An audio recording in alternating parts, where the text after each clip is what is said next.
এই গাইস, আসসালামু আলাইকুম। সবাই কেমন আছো? আশা করি অনেক অনেক ভালো আছো। খুব দুঃখের সাথে জানাইতেছি যে আমি কিন্তু বিগত 10-15 দিন ধরে কোনো শিকারের ভিডিও আনতেছি না, শিকারের ভিডিও কখনোই দিব না, আর শিকারও করি না। কিন্তু কিছু কিছু পাবলিক আছে যারা মুসলিম ঘরে জন্মগ্রহণ করে মাথার ভিতর গোবর নিয়ে বড় হইতেছে, তারা কিন্তু আমার সেই পুরনো ভিডিওগুলোয় উল্টাপাল্টা কমেন্ট করে, সেগুলো আমি কিন্তু পুরাই ইগনোর করতেছি, কিন্তু অনেকে অতিরিক্ত কমেন্ট করতেছে।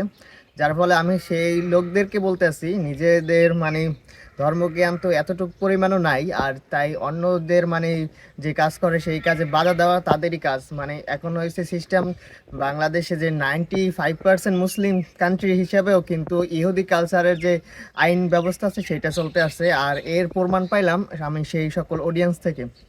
তো গাইজ, তারপরও আমি ক্ষমা চাই নিতেছি যে আমি এই ধরনের কাজ আর করতেছি না। তারপরও কেন তোমাদের এত সমস্যা হইতেছে আমি বুঝতেছি না। তো গাইজ, এখন থেকে না, আমি কিন্তু অলরেডি বাদ দিয়ে দিছি।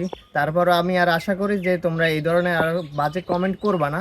তাহলে বাজে কমেন্ট করলে কিন্তু আমিও বাজে কথা মানে বলতে পারি, কোনো অসুবিধা নাই। কারণ আমার মাথায় অত ভালো মানুষ নামি না যে তোমরা বাজে কথা বলতে থাকবা আর তোমাদেরকে ছেড়ে দিব। আমি কিন্তু তাহলে সেই কমেন্টগুলোর নাম ধরে ধরে গালি দিব, এটা স্বাভাবিক। সো আর যেটাই বলতে আছি যে আর অন্য ধরনের কোনো কমেন্ট করো না, ফাউল মানে উল্টোপাল্টা। যেহেতু আমার মাথায় গরম করে দিছো ইদানিং তোমাদের যে উল্টোপাল্টা কমেন্টের জন্য। আশা করি এই এই এই ভিডিওটা দেখবা, কিন্তু এই পুরনো যে ভিডিওগুলো আছে ওইগুলো দেখে বাজে কমেন্টগুলো করার কোনো দরকার নাই। কারণ আমি যে ভিডিওগুলো আপলোড দিই, সামনের ভিডিওগুলো না দেখে পিছনের ভিডিওগুলো দেখে যদি তোমরা কমেন্ট করো, তাহলে তো তোমরা সেই ধরনেরই মানুষ হয়ে গেলা, মানে মূর্খর একটা পরিচয় দিতেছো। যাই হোক, আর মূর্খের পরিচয়টা দিও না। সো ভালো থাকবা সবাই।